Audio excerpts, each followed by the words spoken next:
చేయలేదన్నది పక్కన పెట్టి రూల్ ప్రకారం చేసినా రూల్ ప్రకారం కాకపోయినా ఇది కక్షపట్టి చేస్తున్నారా అని ఖచ్చితంగా మెజారిటీ ప్రజలు నమ్మారు. ఇంకా ఏ బడుగు బలహీన వర్గాల వాళ్ళు ఓట్లు నీకు వస్తాయనుకున్నావో ఆ బడుగు బలహీన వర్గాల వాళ్ళంతా కూడా రెక్కాడితే కానీ డొక్కాడని జనం. ఆ జనానికి 50 రూపాయల లిక్కరు 200 రూపాయలు దాటిపోతే తాకుండా ఉండలేని పరిస్థితి అనేక సంవత్సరాల నుంచి అలవాటు చేసాం. సాయంకాలం అయ్యేటప్పటికి ఇంటికి వెళ్ళేటప్పుడు లెక్కర్ వేసుకుని వెళ్ళడం అలవాటు అయిపోయిన వాళ్ళు ఒక్కసారిగా బడ్జెట్లో మార్పు వచ్చేసింది. మీరు ఇచ్చే ఎన్ని వేలు ఇచ్చారు, ఆటో డ్రైవర్కి ఇచ్చారు, తర్వాత చిన్న చిన్న పనులు చేసుకుంటున్న వాళ్ళకి ఇచ్చారు, 3000 రూపాయలు పెన్షన్ ఇచ్చారు, ఇవన్నీ కూడా కలిపి కూడా ఆ ఫ్యామిలీ బడ్జెట్లో తేడా వచ్చేసింది ఈ లెక్కర వల్ల. మీకు ఎలక్షన్లు పోవడానికి వాళ్ళకి డైరెక్ట్గా గవర్నమెంట్ తోటి సంబంధాలు ఉండవు. లాస్ట్ టైం కన్నా ఈవేళ బాగున్నావా లేదా, ఎవడు ముఖ్యమంత్రి ఎవడు ప్రధానమంత్రి మామూలు పని చేసుకున్న వాళ్ళకేమీ అది ఉండదు. ఉల్లిపాయ రేటు గురించి ఒక గవర్నమెంట్ పడిపోయింది ఢిల్లీలో. నా బహుశా 77లోనో 80లోనో ఉల్లిపాయ రూపాయి ఉండేది 5 రూపాయలు అయింది. అంతే, వాళ్ళకి ఉల్లిపాయ నిత్యావసర వస్తువు తక్కువని ప్రభుత్వాన్ని దించేశారు. అలాగే ఇక్కడ సారా అన్నది ఎంత బలంగా పనిచేసిందంటే అది మొట్టమొదట పాపం ఫస్ట్ ఈ విషయం కనిపెట్టినవాడు ఎవడంటే స్టేట్ లెవెల్ లీడర్స్లో మన రాజమండ్రి ఆయన సోమవీర్రాజు లిక్కర్ రేట్లు ఎక్కువైపోయి 50 రూపాయలకి ఇస్తాం మేము వస్తే అని అంటే ట్రోలింగ్ చేసి తెగతిట్టేశారు సోమవీర్రాజుని. అదే చంద్రబాబు నాయుడు గారు డైరెక్ట్గా మీటింగ్లోకి వచ్చి చెప్పాడు 50 రూపాయలకే మీకు నాణ్యమైన లిక్కర్ ఇస్తాను మేము వస్తే అని. అది పనిచేసింది. సోమవీర్రాజు ఆ ముందే చెప్పాడు అది, ఎందుకంటే అతనికి ముందే వెలిగింది. ఇది దీనివల్ల చాలా ఫ్యామిలీస్లో చాలా ఇబ్బందులు అయిపోతున్నాయి ఆర్థికంగా. తర్వాత ఇంకా చంద్రబాబు నాయుడు గారు చేయవలసిన 1-2 పనులు ఏంటంటే డీలిమిటేషన్ వస్తుంది. డీలిమిటేషన్ వచ్చి సీట్ల సంఖ్య 700 దాటిపోతుంది. అందుకే పార్లమెంట్ కొత్త బిల్డింగ్ కూడా 700 దాటిన వాళ్ళు 800 మంది పట్టేలా కట్టారు.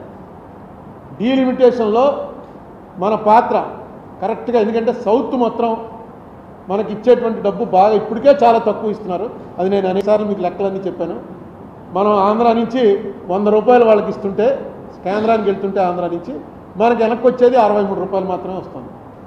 అదే ఉత్తరప్రదేశ్కి 100 రూపాయలకి 120 రూపాయలు వెళ్తుంది, బీహార్కి 140 రూపాయలు వెళ్తుంది. కారణం ఏంటంటే జనాభా అన్నారు. ఈ జనాభా తగ్గించమని కేంద్ర ప్రభుత్వం వాళ్ళు పెట్టినవన్నీ కూడా మనం ఫాలో అయ్యాం. సౌత్లో జనాభా తగ్గించాం, దానికి పనిష్మెంట్ ఇవ్వకూడదు కదా. జనాభా తగ్గించినందుకు మనకి ఏదో ఇంటెన్సివ్ ఇవ్వాలి. అది కాకుండా ఇప్పుడు పనిష్మెంట్ దిశలోకి పోతుంది. ఇక రేపు పార్లమెంట్లో పరిస్థితి ఎలా వస్తుందంటే సౌత్ అంతా కలిపి 200 సీట్లు కూడా ఉన్నాం, వాళ్ళు 600 సీట్లు పెరిగిపోతారు. జనాభా లెక్క పెరిగిపోతే వచ్చేటువంటి ప్రమాదం, సౌత్కి వచ్చేటువంటి ప్రమాదాన్ని ఎలా నివారించాలి అనే విషయం కూడా సౌత్లో ఇప్పుడు ఉన్నటువంటి లీడర్స్లో చంద్రబాబు నాయుడు గారికి కనెక్షన్లు ఉన్న లీడర్ కాబట్టి, అన్ని పార్టీల్లో కనెక్షన్లు ఉన్నాయి కాబట్టి ఆయన చేసి దాని విషయం కూడా దృష్టి పెట్టాలి. తర్వాత ఈవీఎంలు, ఫస్ట్ ఈవీఎంలు తప్పు అని చెప్పింది చంద్రబాబు నాయుడు గారే. ఆయనతో పాటు ఉండేటువంటి ఆయన పార్టీ లీడర్ ఒక ఆయన హరిప్రసాద్ గారని, ఆయన అయితే అరెస్ట్ కూడా అయ్యాడు. ఆ ఈవీఎంలు చూపించి ఇవి ఎలా పనిచేయవో అన్నీ చూపించాడు. ఆయన ఎక్కడ నొక్కితే ఎక్కడికో వెళ్ళిపోవటం ఇవన్నీ ఎలా ఉంటాయో చూపించిన ఆయన వాళ్ళు మీకు ఇప్పటికి కూడా ఈవీఎంల గురించి మొట్టమొదట మాట్లాడింది ఎవర్రా అని చూస్తే మనం చంద్రబాబు నాయుడు గారే అప్పు వచ్చేసాడు. దీని మీద కూడా ఏదైనా చేయండి. ఇవాళ ఎవరో వీడియో పంపారు, 20 లక్షల ఈవీఎంలు అసలు కనపట్టలేదుట. 60 లక్షల ఈవీఎంలకు ఆర్డర్ ఇచ్చారు, ఇంపోర్ట్ చేసుకున్నారు, 40 లక్షలు వాడారు. మిగతా 20 లక్షలు ఎక్కడో ఉండాలి కదా. ఎక్కడున్నాయని రైట్ టు ఇన్ఫర్మేషన్ అడిగితే ఎలక్షన్ కమిషన్ వాళ్ళు మాకు 40 లక్షలు ప్రభుత్వం ఇచ్చారు, 40 లక్షలు వాడామంతే మాకు తెలియదు అన్నట్ట. ప్రభుత్వాన్ని అడిగితే ప్రభుత్వం మాకేం తెలిసి ఎలక్షన్ కమిషన్ అడగండి అంటుంది. 20 లక్షల ఈవీఎంలు దింపారు, అవి ఏమైపోయాయో తెలియట్లేదని ఈవేళ ఒక పెద్ద లీడర్, ఆయన కమ్యూనిస్ట్ లీడరు, ఆయన పెట్టాడు 20 లక్షలు ఏమైపోయాయి. ఇలాంటి వాటిని అన్నిటి నుంచి కూడా ప్రజల్లో అసలు అనుమానమే రాకూడదు. మనం వేసిన ఓటు కరెక్ట్గా దానికి వెళ్తుందా, ఇది మారిపోతుందా అనేటువంటి అనుమానమే రాకూడదు. చంద్రబాబు నాయుడు గారు ఆ విషయం మీద కూడా ఆయన దృష్టి పెట్టాలి. ఎందుకంటే మంచి అవకాశం వచ్చింది.